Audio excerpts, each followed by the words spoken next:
Nephron का structure start किया था बेटा हमने लास्ट लेक्चर में कल के दिन, और नेफ्रॉन को हमने structural and functional unit of kidneys ये रिप्रेजेंट किया था।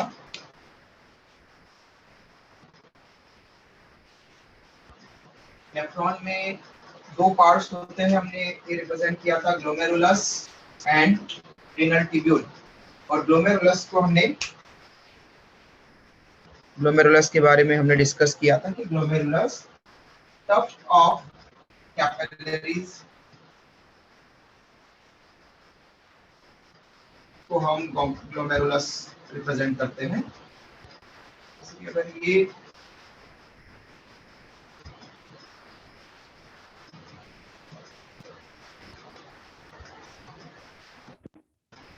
ग्लोमेरुलस को हम रिप्रेजेंट करेंगे इस तरह से।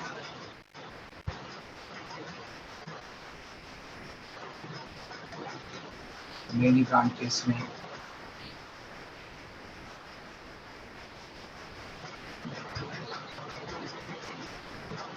ब्रेक होकर के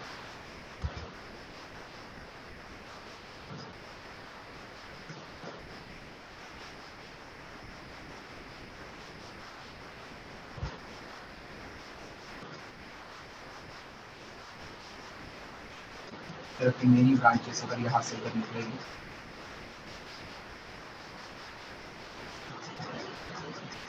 तो आगे जाकर के फिर से फर्दर कनेक्ट होकर के एक सिंगल यहाँ से लीव करती हुई एक वेसल बना लेगी, जिसको हम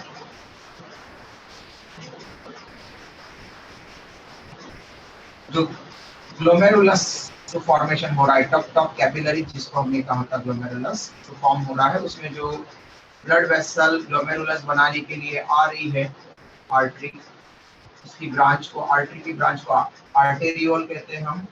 ये आर्टेरियोल और ये आर्टेरियोल, तो हमें पता है कि ईच एंड एवरी सेल को एक आर्टेरियोल सप्लाई होती है। ओके, आर्टरी आती है ऑर्गन के बीच में, ऑर्गन के अंदर, और ऑर्गन के अंदर आने के बाद में फाइनली डिवाइडेड हो जाती है आर्टेरियोल्स में, और ईच आर्टेरियोल ईच सेल को सप्लाई करने के लिए जाता है। तो ऐसे ही एक नेफ्रॉन मतलब एक सेल हो गया, किडनी की एक सेल हो गया। ऐसे मिलियंस ऑफ नेफ्रॉन हमें कहा था पर किडनीज मिलते हैं। ओके, तो हर नेफ्रॉन के पास में एक आर्टेरियोल जाएगा, रीनल आर्टेरियोल। ये रीनल आर्टेरियोल तब तक कैपिलरीज बना करके वापस से आर्टेरियोल ही वापस से रिलीज हो रहा है। तो जो ग्लोमेरुलस बनाने के लिए जो आर्टेरियोल आ रहा है, आर्टेरियोल जो जा रही है वापस ब्लड लेकर के जाएगी, उसको हमने नाम दिया था कल efferent arteriole and efferent arteriole. Okay, efferent and efferent.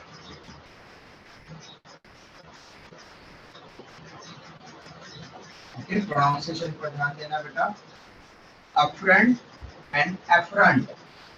Okay, ए का साउंड यहाँ पर अ टाइप UH टाइप प्रोनाउंस कर रहा हूँ मैं। ओके, तो efferent arteriole and ई का साउंड ए टाइप प्रोनाउंस कर रहा हूँ, efferent arteriole. efferent arteriole and efferent arteriole, इसमें ये दो तरह की यहाँ पर आर्टेरियोल। टफ कैपिलरी जिसको हम बोलेंगे ग्लोमेरुलस, इस पार्ट को हम बोल रहे हैं ग्लोमेरुलस।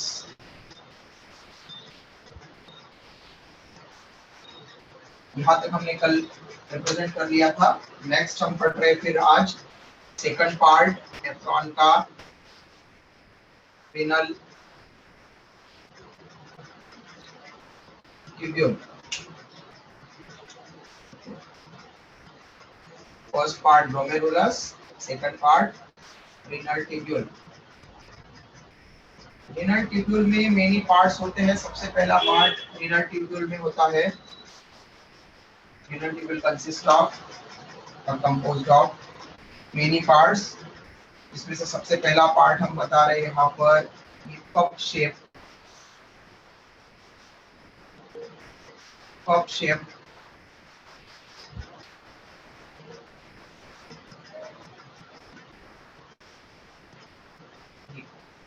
में डबल वॉल्ड रहता है,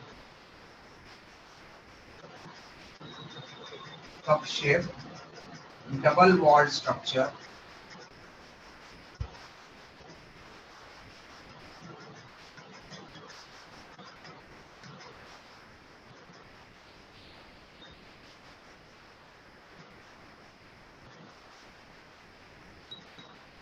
which enclose glomerulus in it, जो इन ग्लोमेरुलस को एनक्लोज कर लेता है, ग्लोमेरुलस को अपने अंदर वहां पर ले लेगा, उसको हम बोलते हैं सेकंड पार्ट में Bowman capsule, Bowman's capsule, shape है Bowman capsule. Glomerulus plus Bowman capsule, इन दोनों के एक साथ में मिले हुए इतने स्ट्रक्चर को हम यहाँ पर माल्फिजियन ट्यूब्यूल और रीनल कॉर्पसल्स ऐसे नाम देते हैं।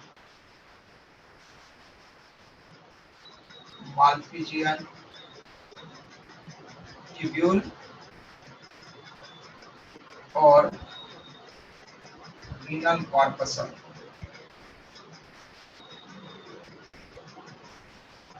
ओके, इन दोनों को मिला करके मतलब ग्लोमेरुलस और रीनल ट्यूब्यूल का पहला पार्ट बोमन कैप्सूल को मिला करके माल्फिजियन ट्यूब्यूल और रीनल कैप्सूल बोलते हैं। तो फर्स्ट पार्ट यहाँ पर हो गया Bowman capsule.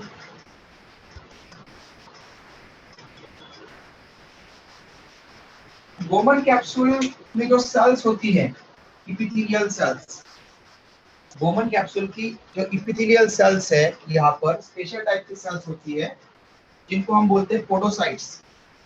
Bowman capsule is composed of podocytes, इनकी सेल्स को हम बोलते हैं पोडोसाइट्स। तो इनकी जो सेल्स है वो इस तरह से इंटीग्रेट मैनर में अरेंज होती है कि एक सेल और दूसरी सेल इनके बीच में थोड़ा सा गैप होता है, ओके, इस तरह से। तो ऐसी ऐसी पैक नहीं अरेंज होती है, ये ऐसी अरेंज होती है सेल्स। तो ऐसी अरेंज होने के कारण क्या हो जाएगा, बोमन कैप्सूल में आपको छोटे छोटे से माइक्रोपोर्स दिखेंगे, ओके, तो इनके बीच में इस तरह से माइक्रोपोर्स दिखेंगे आपको बोमन कैप्सूल में।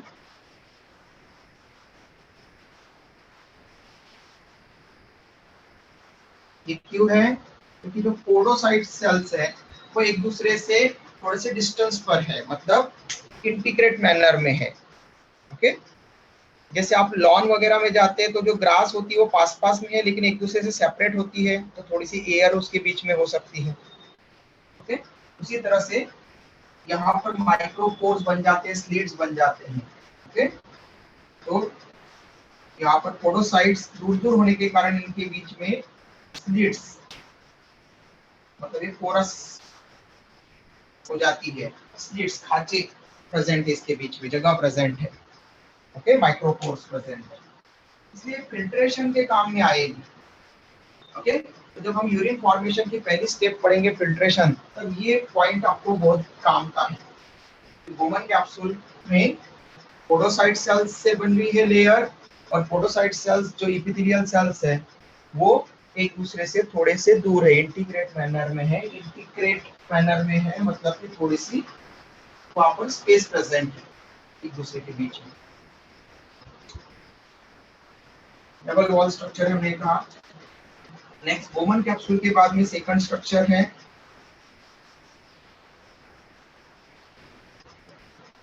Proximal convoluted tubule. अब ये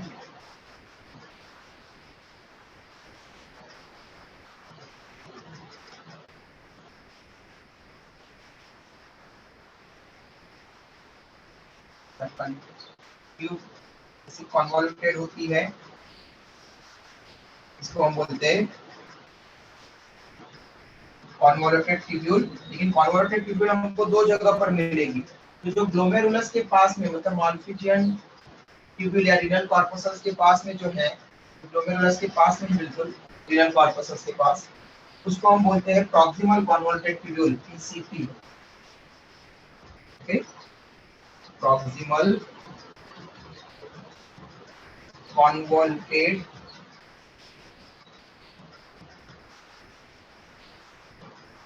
ट्यूब्यूल, शॉर्ट में इसको बोलते हैं पीसीटी। ये है PCT, proximal converted tubule, black colour में जो मैंने अभी बताया। फिर ये proximal converted tubule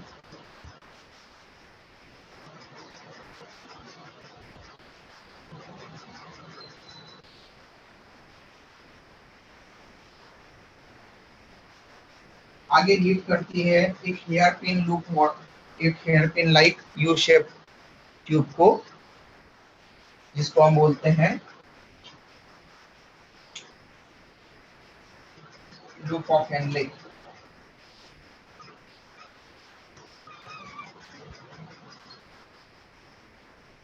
okay, loop of Henley.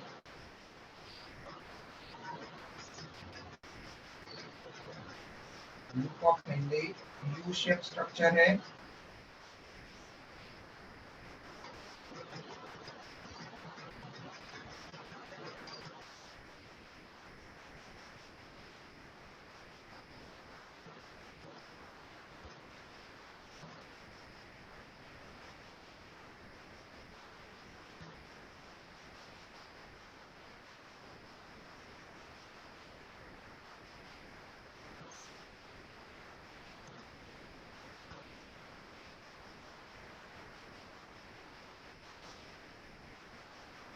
पूरा रेड कलर वाला लूप ऑफ हेनले है। ओके, फिर इसके बाद में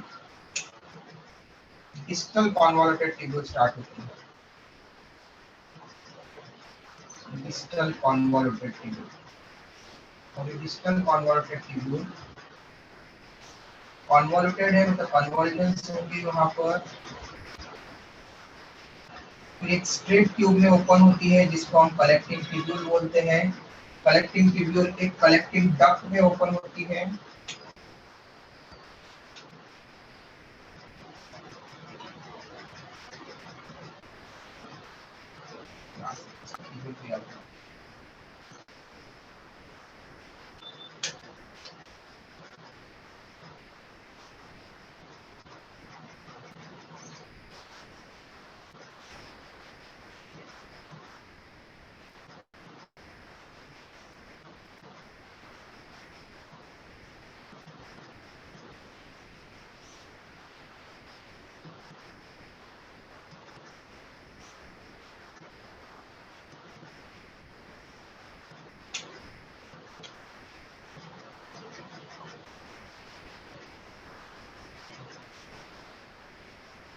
मेनी नेफ्रॉन्स की ओपनिंग होती है कलेक्टिंग डक्ट में।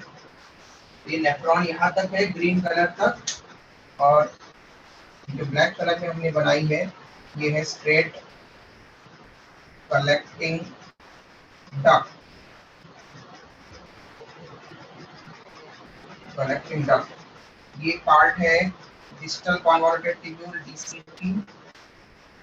प्रॉक्सिमल कन्वर्टेड ट्यूब्यूल के बाद में नेक्स्ट हमने बताया कि जो रेड कलर वाला पार्ट है तो हमने कहा है लूप ऑफ हेनले और हेनलेस लूप। हेनले साइंटिस्ट का नाम था, उसकी लूप ऑफ हेनले और हेनलेस लूप, जिसमें एक डिसेंडिंग लिम्ब है, यहाँ से फिल्ट्रेट डिसेंड डाउन होगा, इसको बोलते हैं descending limb of loop of Henley, और यहाँ से असेंड होगा, ऊपर की तरफ जाएगा। देयरफॉर इस पार्ट को बोलते हैं ascending limb of loop of Henle. Okay, LOH loop of Henley. अब असेंडिंग लिम्ब में आपको एक नैरो दिख रही है, थिन दिख रही है लिम्ब, और एक लिम्ब आपको, लिम्ब का पार्ट आपको थिक दिख रहा है। तो thin part of ascending limb of loop of Henle and thick part of ascending limb of loop of Henle। तो ascending limb में दो पार्ट्स होते हैं, thin part and thick part. Okay, ये ध्यान रखना। Collecting digital converted tubule next वाला part है। Next digital converted tubule DCT। Okay, ये डिजिटल कन्वर्टेड ट्यूब्यूल, डिजिटल मतलब दूर पर है। ओके, इससे रीनल कॉर्पस से माल्फिजियम ट्यूब्यूल से ग्लोमेरुलस से दूर पर है। ये डिजिटल कन्वर्टेड ट्यूब्यूल। ये digital converted tubule CT collecting tubule में ओपन होता है।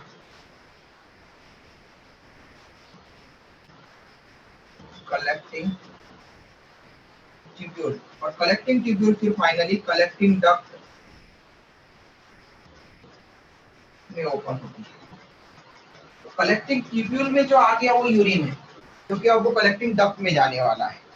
तो कलेक्टिंग ट्यूब्यूल और कलेक्टिंग डक्ट में हम यूरिन बोल सकते हैं, और फिर ये कलेक्टिंग डक्ट ओपन होती है पेल्विस में। ओके, इसके थ्रू अब ये जाएगी मेडुला वाले पार्ट में जा रही है। तो कॉर्टेक्स वाला पार्ट कितना है, पेरीफेरी वाला जो पार्ट है तो जनरली ये पार्ट रहता है कॉर्टेक्स वाला।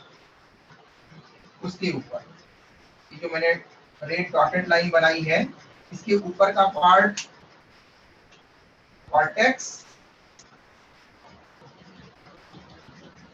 इसके ऊपर ये कॉर्टेक्स है पूरा, लाइन के नीचे ये पूरा है मेडुला, मेडुला वाला पार्ट। तो इतना पार्ट कॉर्टेक्स में, इतना पार्ट मेडुला में। ओके, अब जनरली क्या होता है, मोस्ट ऑफ द नेफ्रॉन्स में लूप ऑफ हेनले भी लगभग ऑलमोस्ट पूरा किसमें होता है, ऑलमोस्ट होता है कॉर्टेक्स वाले रीजन में। ओके, बस थोड़ा सा हो सकता है नैरोअर हो सकता है, यहाँ पर थोड़ा सा पार्ट हो सकता है मेडुला में। तो अगर ये कॉर्टिकल नेफ्रॉन दिखाने जाए हम, तो इसको हमको यहाँ तक लाना पड़ेगा, यहीं पर खत्म। ओके, बस छोटा सा पार्ट जा रहा है मेडुला में। Most of the part of loop of Henley अगर कॉर्टेक्स में है, क्योंकि बाकी के सारे पार्ट कॉर्टेक्स में है, ग्लोमेरुलस कॉर्टेक्स में है, बोमन कैप्सूल कॉर्टेक्स में है, पीसीटी कॉर्टेक्स में है, डीसीटी कॉर्टेक्स में है, सीटी कॉर्टेक्स में है। ओके, नेफ्रॉन के लगभग सारे पार्ट कॉर्टेक्स में है। बस मेडुला के टच में एक ही पार्ट हो सकता है लूप ऑफ हेनले। अगर वो ओनली टच में है, थोड़ा सा ही पार्ट गया है, इंसर्ट हुआ है, बस थोड़ा सा ही पार्ट, तो उसको कॉर्टिकल नेफ्रॉन बोलेंगे। लेकिन अगर लूप ऑफ हेनले अगर लॉन्ग है और डीप इंसर्टेड है मेडुला में, बहुत ज्यादा लंबाई तक, ज्यादा गहराई तक गया है, ओके, डीपली इंसर्टेड है मेडुला में, तो उसको जक्स्टा मेडुलरी नेफ्रॉन कहेंगे। तो नेफ्रॉन दो टाइप के होते हैं, cortical nephron and juxta medullary nephron. Okay, तो मेडुला में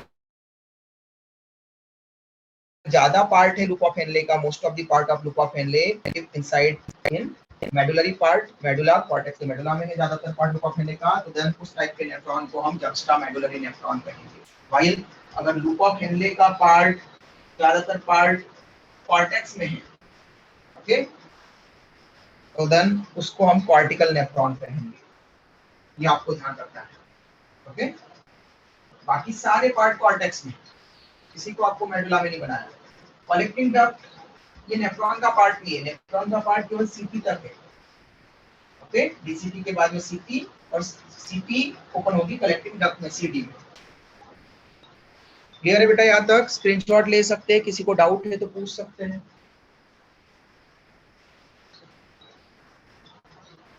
डन सर, डन सर।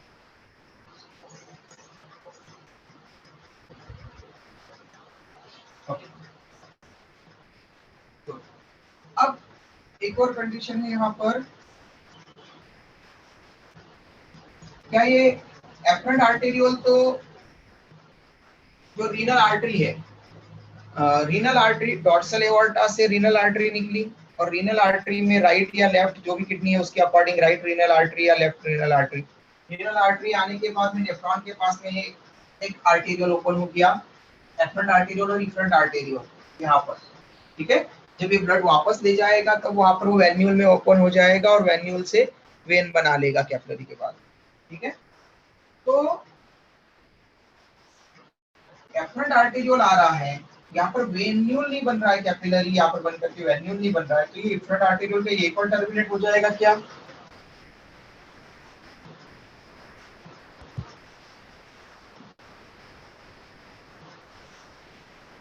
तो हम कहेंगे नहीं, एफरेंट आर्टेरियोल यहाँ पर टर्मिनेट हो गया तो पूरा ब्लड तो इंटरस्टिशियल स्पेस में फैल जाएगा, जबकि हमें पता है कि ब्लड हमारे हमेशा वेसल्स के अंदर ही होता है, मतलब यहाँ पर भी ये वेसल्स के अंदर ही ओपन हो रहा होगा। एफरेंट आर्टेरियोल जाते समय, यहाँ से लीव करते समय, जब वेन में ओपन होगा उसके पहले यहाँ पर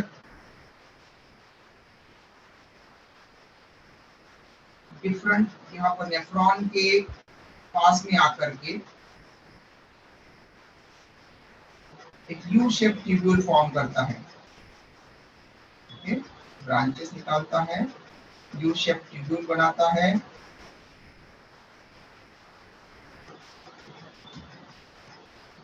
जिसकी fine branch loop of Henley को पूरी तरह से कवर कर लेती है।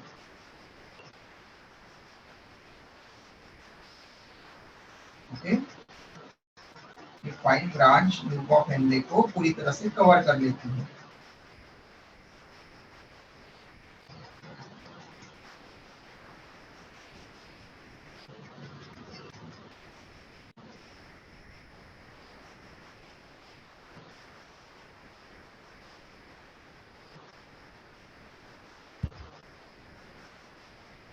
लूप ऑफ हेनले को चारों तरफ से कवर किया है उसने, मतलब तो उसके कांटेक्ट में है पूरी तरह से, अच्छी तरह से।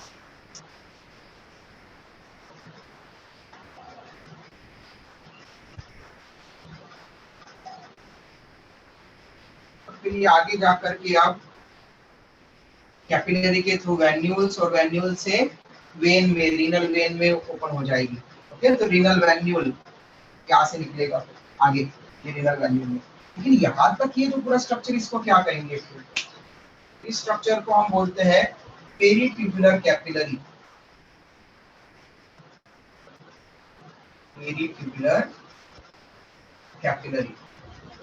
ओके, नेक्स्ट स्ट्रक्चर तो हो गया, इसके साथ में आगे जो हमको फिल्ट्रेशन की प्रोसेस, फिर रीनल अब्जॉर्प्शन, रीनल सिक्रेशन पढ़ना है, तो फिल्ट्रेशन तो ये यहाँ पर हो जाएगा रीनल कॉर्पसल्स में, ग्लोमेरुलस और बोमन कैप्सूल के साथ में। लेकिन आगे जो रीनल हम बोलेंगे ट्यूबुलर सिक्रेशन, रीअब्जॉर्प्शन, ये प्रोसेस इस पेरीट्यूबुलर कैपिलरी के कारण बनने वाली एक छोटी ट्यूब के कारण होती है, जिसको वासा रेक्टा कहते हैं। पहले पेरीट्यूबुलर कैपिलरी क्या है? तो efferent arteriole forms a network of capillaries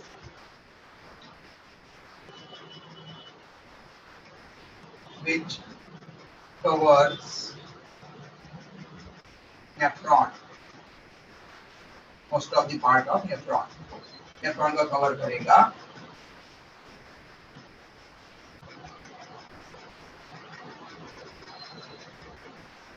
This network of capillaries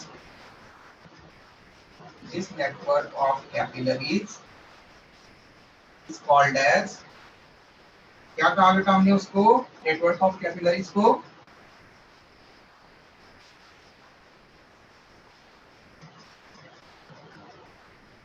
peritubular capillary, एक साथ में पूरा पेरीट्यूबुलर कैपिलरी वहां पर नेटवर्क फॉर्म कर रही है। ओके, ये कैपिलरीज वहां पर है, मतलब ये आसानी से एक्सचेंज कर सकती है। अब fine branch of peritubular capillary, fine branch of peritubular capillary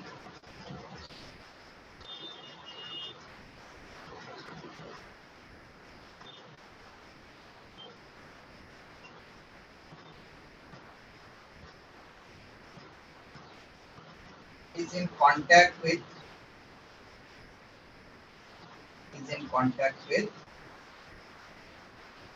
U-shaped part loop of Henle,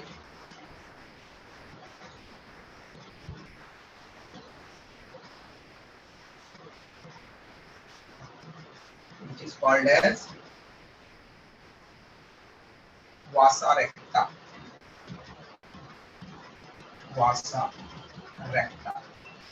ये जो फाइन ट्यूबुलर ब्रांच यहाँ पर लूप ऑफ हेनले के कांटेक्ट में है, इसको हम क्या कहेंगे? वासा रेक्टा। और ये वासा रेक्टा से एक्सटेंड चलता रहता है। लेकिन वासा रेक्टा कभी कभार अपसेंट हो सकती है। वासा रेक्टा कहा जाती है तो जहां पर ज्यादा डीप में हो, वहां पर ज्यादा लॉन्ग हो लूप ऑफ हेनले। तो लॉन्ग लूप ऑफ हेनले किसमें होगा? कॉर्टिकल नेफ्रॉन में या मेडुलरी जक्स्टा मेडुलरी नेफ्रॉन में?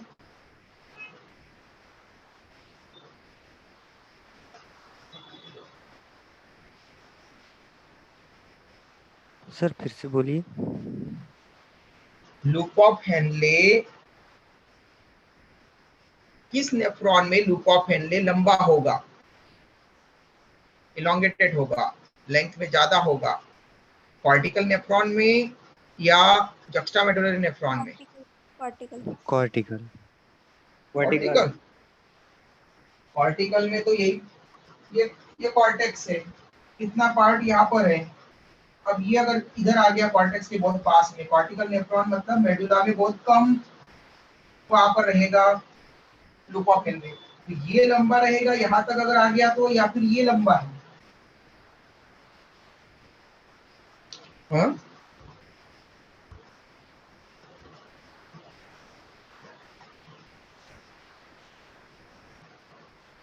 कॉर्टिकल नेफ्रॉन मतलब ये कॉर्टेक्स और मेडुला के बीच में हमने यहाँ पर ही बना दिया। इसके ऊपर कॉर्टेक्स है, इसके नीचे मेडुला पार्ट है। ये एक नेफ्रॉन है कॉर्टिकल नेफ्रॉन। ये cortical nephron ECP loop of Henley, ये डीसीपी। ये नेफ्रॉन लंबा, इसका लूप ऑफ हेनले लंबा है, या फिर ये juxtamedullary nephron ECP loop of Henley.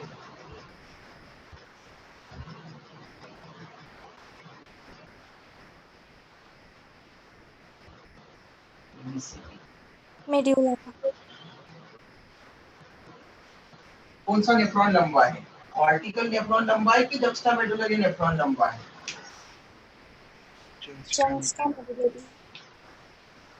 है ना? तो जक्स्टामेडुलरी नेफ्रॉन का लूप ऑफ हेनले लंबा होता है। ओके, तो जक्स्टामेडुलरी नेफ्रॉन में वासा रेक्टा अच्छे से ऑब्जर्व होगा या फिर नैरो होगा?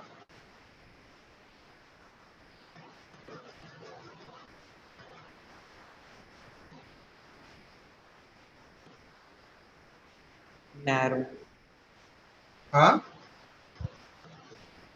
जक्स्टामेडुलरी नेफ्रॉन में वासा रेक्टा अच्छा लेंथी होगा कि नैरो होगा? वहां पर नैरो। नैरो होगा। वासा रेक्टा किसको बोलते हैं बेटा? किसको कहा हमने वासा रेक्टा?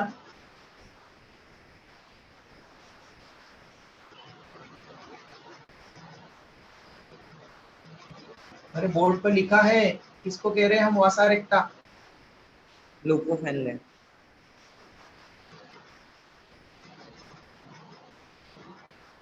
यस, जोर से बोलो। Loop of Henle. Branch of peritubular capillaries contact. आवाज नहीं आ रही बेटा मुझे आपकी प्रॉपर क्लियर, जोर से बोलो। Sir loop of Henley. क्या लूप ऑफ हेनले को? सर पेरिट्यूबुलर कैपिलरी की ब्रांच को जो लूप ऑफ हेनले के कॉन्टैक्ट। कैपिलरी की ब्रांच जो लूप ऑफ हेनले को आगे क्या करती है? लूप ऑफ हेनले को कॉन्टैक्ट हाँ कवर करेगी, तो कैपिलरी की ब्रांच लूप ऑफ हेनले को कवर करेगी, तो ये कैपिलरी की ब्रांच आई, ये कैपिलरी कवर कर रही है मतलब इस तरह से, ठीक है। यहाँ पर किसमें लंबी है ये, किसमें इलॉन्गेटेड है और किसमें नैरो बनी है।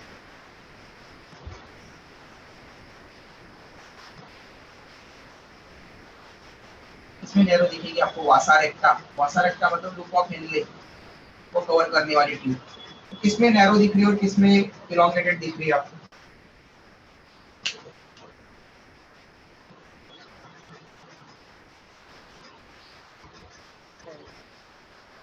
वासा रेक्टा किसमें आपको, कौन से नेफ्रॉन में, कॉर्टिकल नेफ्रॉन में नैरो दिख रही है या जक्स्टामेडुलरी नेफ्रॉन में नैरो दिख रही है।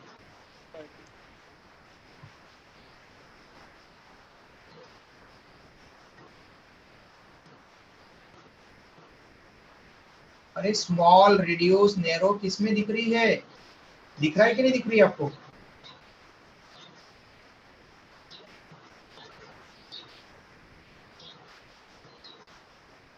अरे छोटी किसमें है वासा रेक्टा,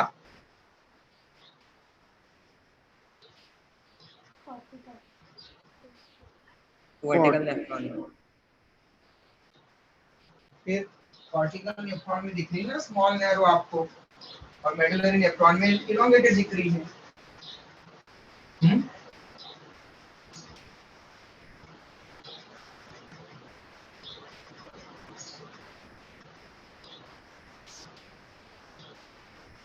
इसलिए हम यहाँ पर कहेंगे cortical nephrons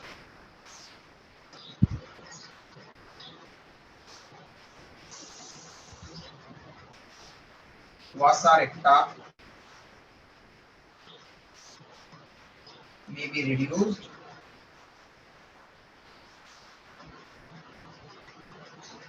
or absent sometime, ठीक है। इलॉन्गेटेड मिलेगी लूप ऑफ हेनले में। अब लूप ऑफ हेनले ज्यादा अच्छे से अब्जॉर्प्शन कर सकता है और वाटर का रिटेंशन कर सकता है, ओके। तो अगर लूप ऑफ हेनले अगर ज्यादा वाटर का रीअब्जॉर्प्शन कर सकता है, वाटर को अच्छे से बॉडी में रिटेन करके रख सकता है, तो कौन से एनिमल्स में लूप ऑफ हेनले ज्यादा होगा, अच्छा लंबा होगा loop of Henley. Aquatic animals में, टेरेस्ट्रियल एनिमल्स में, जो नॉर्मल कंडीशन में रहते हैं हमारे जैसे, या फिर डेजर्ट एनिमल में, इसमें लूप ऑफ हेनले की लेंथ ज्यादा होगी। एक्वेटिक एनिमल्स में A option, B option, normal environmental condition में रहने वाले, लैंड पर रहने वाले एनिमल्स में, या थर्ड डेजर्ट एनिमल्स में, या डी ऑल ऑफ दिस सभी में length. Third desert animal, desert animal. Yes, desert animal आपको आंसर देना पड़ेगा कि डेजर्ट एनिमल में लूप ऑफ हेनले लेंथी होता है, मतलब वो मेडुलरी नेफ्रॉन उनमें ज्यादा मिलते हैं। लेंथ बढ़ेगी मतलब वो मेडुला में ज्यादा जाएगा। तो juxta medullary nephron desert animal में ज्यादा होते हैं, ओके हियर। और उनकी लेंथ होने से, लेंथ इलोंगेटेड क्यों होते हैं वो कुछ एनिमल्स में, डेजर्ट एनिमल्स में, क्योंकि वो वाटर का रिटेंशन लूप ऑफ हेनले से अच्छे से होता है, वाटर रीअब्जॉर्प्शन हम यहाँ पर पढ़ेंगे।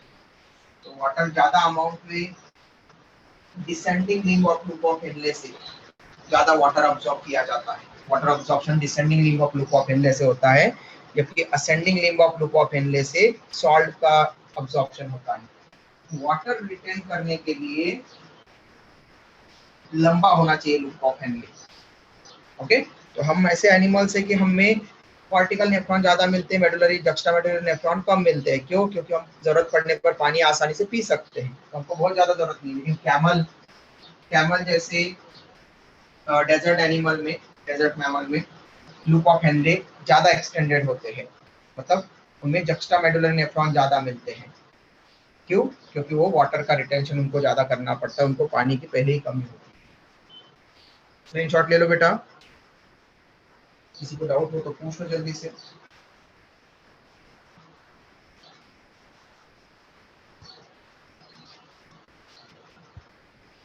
Done, sir.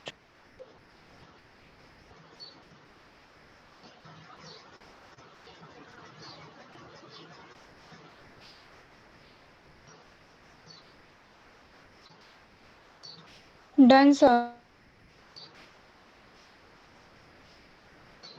Done, sir. Good.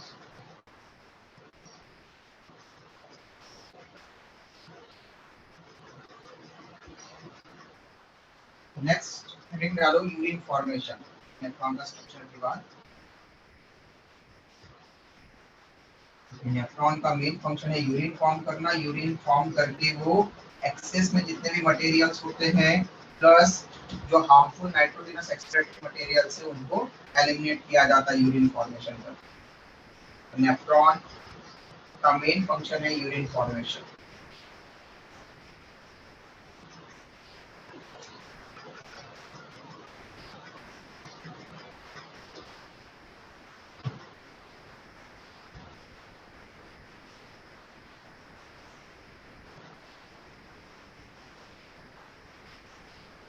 Urine formation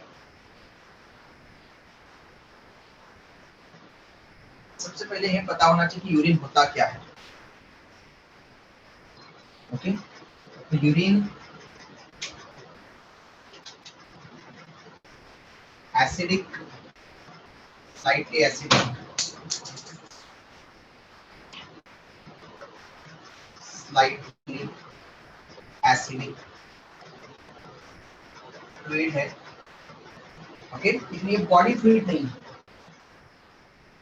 body के अंदर ऑलरेडी अवेलेबल नहीं होता, ये सेल के अंदर बन रहा है और इसको बॉडी से बाहर एक्सक्रीट आउट करना है, इसके लिए नहीं है। यस बेटा, हेलो, कोई कुछ पूछ रहा है क्या?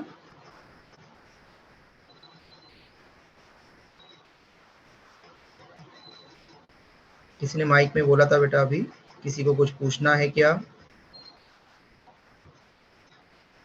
ओके चल। तो स्लाइटली एसिडिक फ्लूइड होता है लेकिन बॉडी फ्लूइड नहीं है, बॉडी से रिमूव किया जाने वाला फ्लूइड है।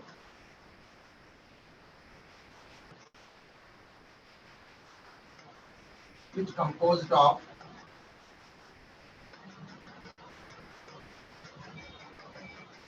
mainly water, तो अबाउट 90 to 95% तक वाटर होता है।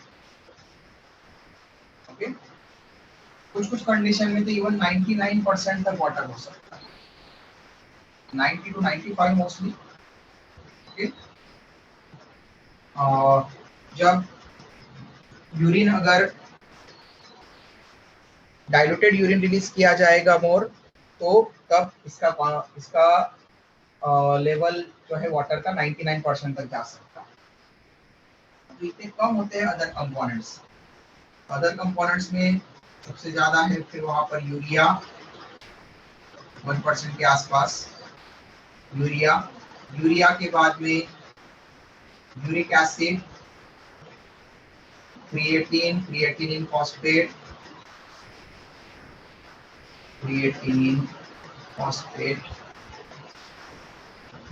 Okay, electrolytes sodium ion, potassium ion,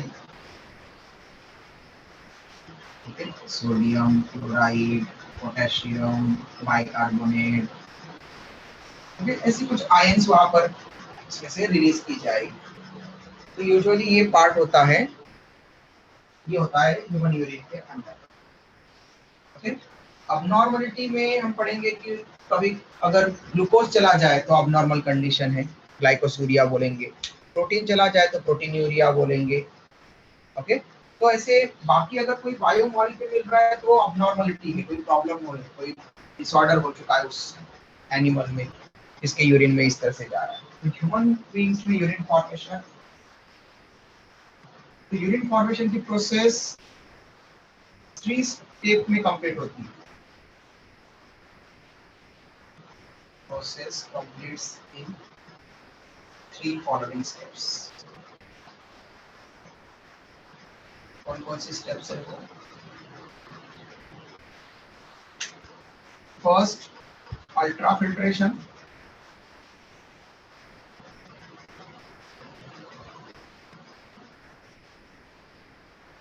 second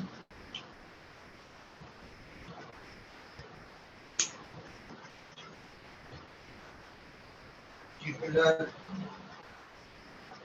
reabsorption,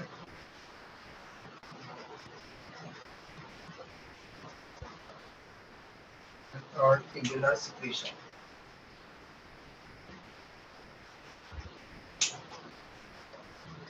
Tubular secretion. तो लेटर टू स्टेप्स हमको बता रही है कि ट्यूबुलर मतलब इसमें रेनल ट्यूब्यूल में होगी दोनों स्टेप।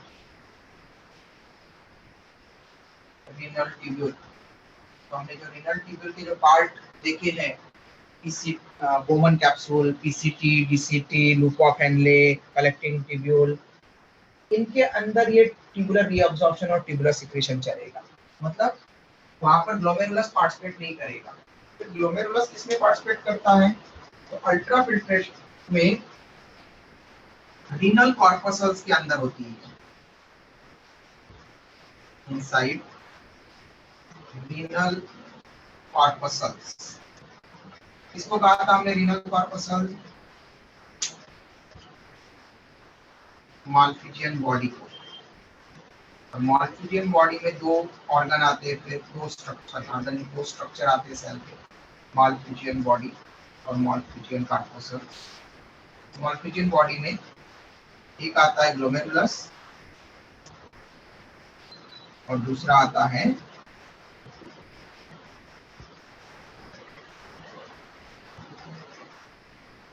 Bowman capsule.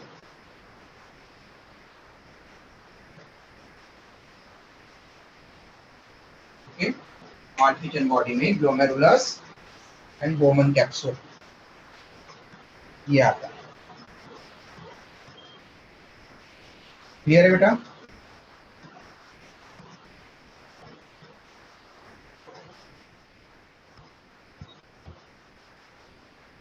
ठीक है, अल्ट्रा फिल्ट्रेशन, ट्यूबुलर रीअब्जॉर्प्शन और ट्यूबुलर सिक्रेशन। तो अल्ट्रा फिल्ट्रेशन फर्स्ट स्टेप होने वाली है रीनल कॉर्पसल में। अल्ट्रा फिल्ट्रेशन मतलब वेरी फाइन फिल्ट्रेशन होने वाला है। तो हमने कहा वहां पर दो glomerulus and Bowman capsule participate करेंगे।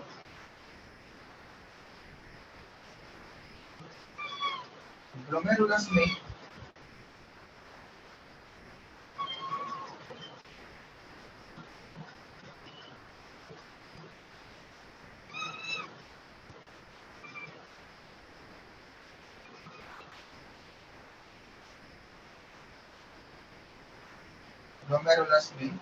जो sales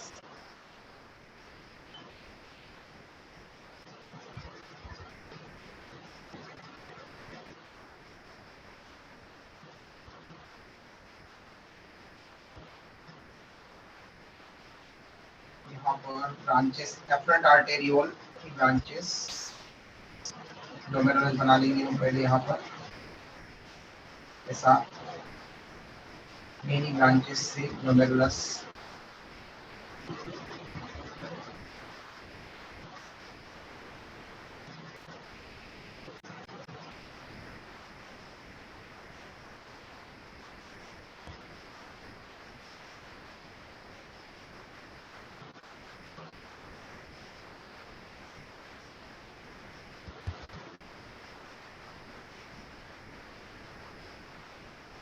efferent arteriole, efferent arteriole.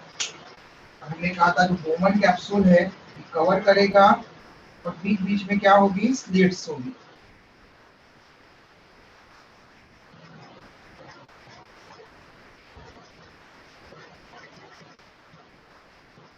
यहाँ पर क्या है, पोडोसाइट्स के कारण स्लिट्स है। ये रीनल कॉर्पसल अल्ट्रा फिल्ट्रेशन की प्रोसेस होगी। यहाँ से जो ब्लड आएगा ग्लोमेरुलस वेसल्स के अंदर,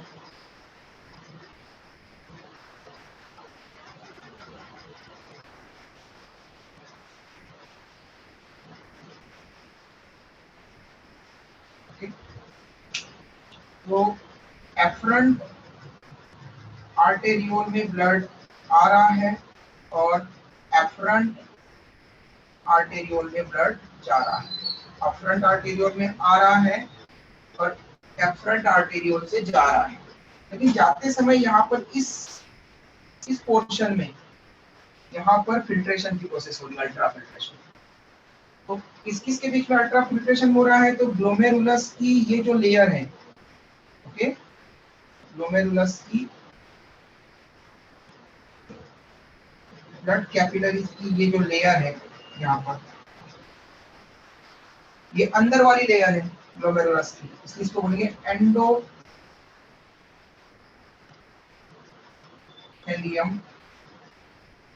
ऑफ ग्लोमेरुलस। अब जब भी एक्सचेंज होता है तो दो स्ट्रक्चर्स के बीच में एक बेसमेंट मेम्ब्रेन होती है। यहाँ पर ये बेसमेंट मेम्ब्रेन, जैसे हमने breathing and exchange of gases में एल्वियोलस और ब्लड कैपिलरी, पल्मोनरी कैपिलरी के बीच में येलोइश कलर की बताई थी, ओके, बेसमेंट मेम्ब्रेन। वैसे यहाँ पर भी बेसमेंट मेम्ब्रेन होती है दोनों के बीच में। ये जो बेसमेंट मेम्ब्रेन है, ये सेकंड मेम्ब्रेन हो जाएगी, बेसमेंट मेम्ब्रेन, और बेसिलर मेम्ब्रेन भी बोल सकते हैं आप उसको। बेसमेंट मेम्ब्रेन को बेसिलर मेम्ब्रेन भी बोलते हैं। और थर्ड हो जाएगी ये पोडोसाइट। और पोडोसाइट सेल्स किस क्या है, वो कौन से टाइप की है? एंडोथेलियम है, एपिथेलियम है, मेसोथेलियम है? तो एपिथेलियम टाइप की है।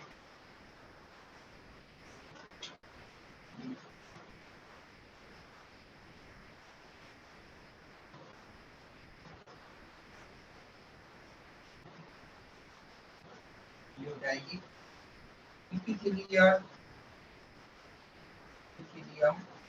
Of Bowman capsule.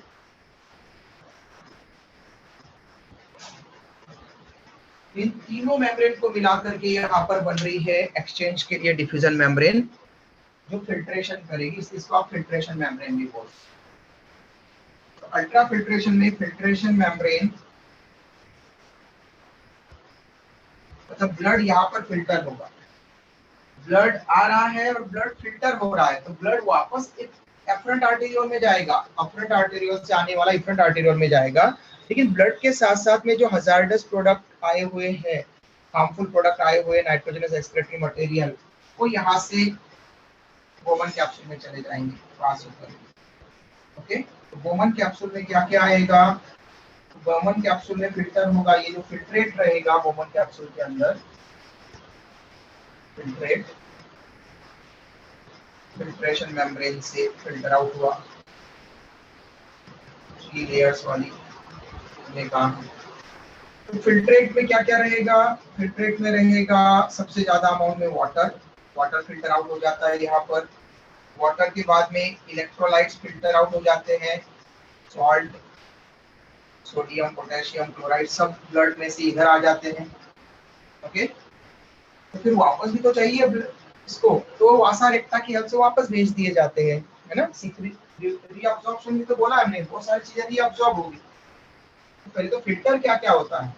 तो फिल्टर, ब्लड में से फिल्टर हो जाता है वाटर, इलेक्ट्रोलाइट्स, ग्लूकोज। लेकिन हमने तो कहा ग्लूकोज ब्लड में नहीं, यूरिन में नहीं जाता, तो वापस से वो रीअब्जॉर्ब कर लिया जाएगा। ग्लूकोज जाता है लेकिन रीअब्जॉर्ब कर लिया जाएगा, ठीक है। ग्लूकोज जाएगा, अमीनो एसिड्स जाएंगे, ओके। तो ऐसे मटेरियल्स यहाँ पर जाएंगे, बाइकार्बोनेट आयन, सोडियम, पोटेशियम, हमने बोला इलेक्ट्रोलाइट्स में। ग्लूकोज और अमीनो एसिड भी जाते हैं, लेकिन ग्लूकोज और अमीनो एसिड्स ये यूरिन में नहीं जाने चाहिए, मतलब इनको रीअब्जॉर्ब कर लिया जाएगा आगे के पार्ट से, ओके। तो ये जाने के बाद जो फिल्ट्रेट होता है, इसको हम आगे बात करते हैं कि पर मिनट कितना फिल्ट्रेट होगा। आप यहाँ तक का स्क्रीनशॉट ले लो पहले। तो कोई डिफिकल्टी होगी यहाँ तक तो पूछ लो।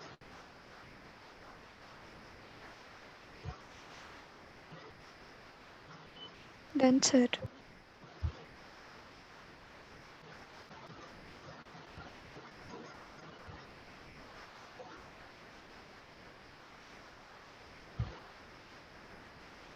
Done sir. Good. Third batch में भी हो गया। रामदास फिट में हो गया क्या? Yes sir. Yes, sir. तो ग्लोमेरुलर ये जो फिल्ट्रेट बनाएगा, ये तो हो गया एक नेफ्रॉन का। तो एक नेफ्रॉन इतना फिल्ट्रेट वहां पर फिल्ट्रेट एक नेफ्रॉन में आ रहा है। ऐसे मिलियंस ऑफ नेफ्रॉन है एक किडनी में और दो किडनीज है। तो दोनों किडनीज पर मिनट कितना फिल्ट्रेट फॉर्म करती है?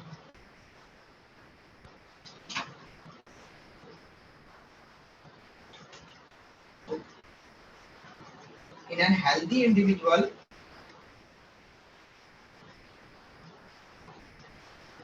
healthy being,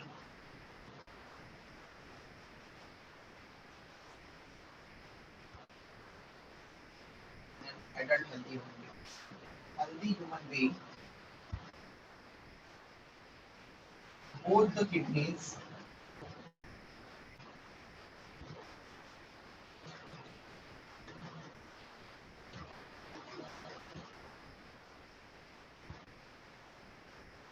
form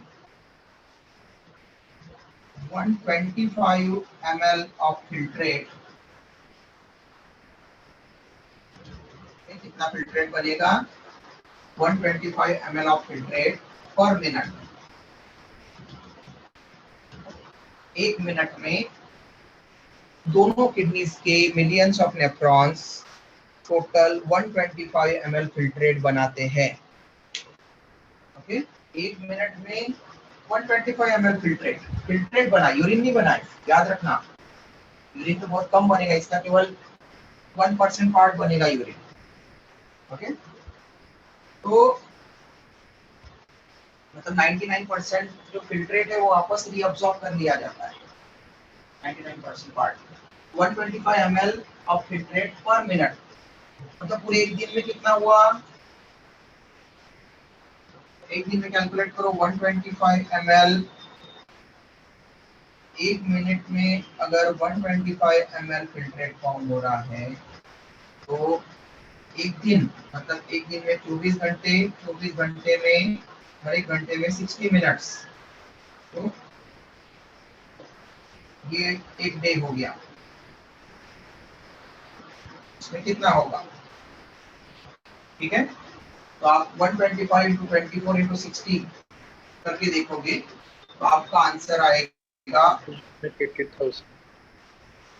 180 litre per day. लेकिन क्या हम 180 लीटर एक दिन में, हमारे पास में तो 180 लीटर पूरा बॉडी मास भी नहीं है, ठीक है, तो हम अफोर्ड ही नहीं कर पाएंगे इतना सब कुछ। ओके, अगर फिल्ट्रेट जितना आ रहा है उतना का उतना फिल्ट्रेट अगर एक घंटे भी रिलीज हुआ तो डेथ हो जाएगी, डेथ हो जाएगी। इतना फिल्ट्रेट यूरिन बनाने के लिए नहीं जाना चाहिए, इसमें से यूरिन में से इसमें से निकाल लेना चाहिए। तो 99% पार्ट रीअब्सॉर्ब कर लिया जाता है, जो हम रीअब्सॉर्प्शन प्रोसेस करते हैं। इतना फिल्ट्रेट फॉर्म हो रहा है।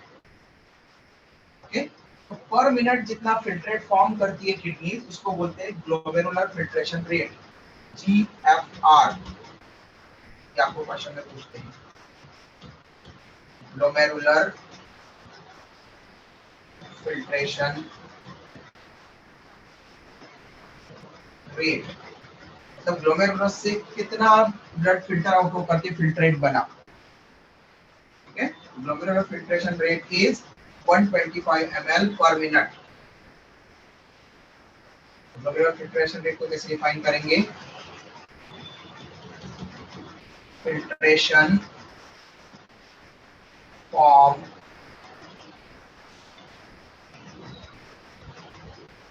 by both kidneys per minute is called as glomerular filtration rate, GFR. ठीक है, दोनों किडनीज 125 ml फिल्ट्रेशन फॉर्म करती है पर मिनट में, ये उसका GFR हो गया हमारे नॉर्मल ह्यूमन बीइंग का। इससे बढ़ा या कम हुआ तो फिर अबनॉर्मलिटीज वहाँ पर हो सकती है, वहाँ पर ब्लड प्रेशर बढ़ या कम हो सकता है, वो हम आगे डिस्कस करेंगे।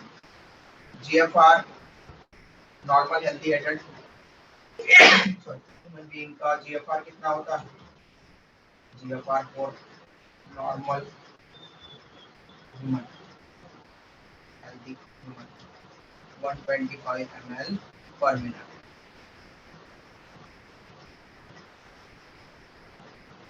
ठीक है बेटा, किसी को डाउट है तो पूछ लो, स्क्रीनशॉट ले लो।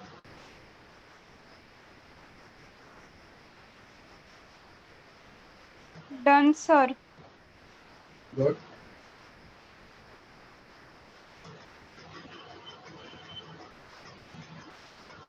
Done, sir. गुड।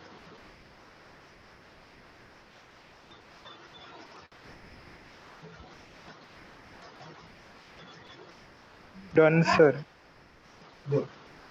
ओके बेटा, तो renal secretion, tubular secretion and tubular reabsorption, इसके बारे में हम कल पढ़ेंगे, दोनों स्टेप्स के बारे में। ओके, और कॉन्सेंट्रेटेड यूरिन क्या होता है, डाइल्यूटेड यूरिन क्या होता है। ओके, काउंटर करंट मैकेनिज्म एक पूछा जाता है आपको एग्जाम में, वो क्या होता है, और उससे रिलेटेड डिसऑर्डर्स क्या होते हैं, उनके बारे में हम नेक्स्ट लेक्चर्स में पढ़ेंगे।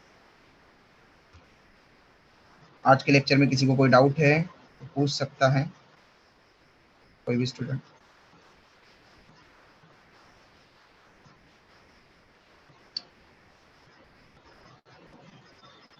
ओके, कोई रिप्लाई नहीं है। अगर कोई डाउट हो तो सैटरडे को भी डाउट क्लास में पूछ सकते हैं।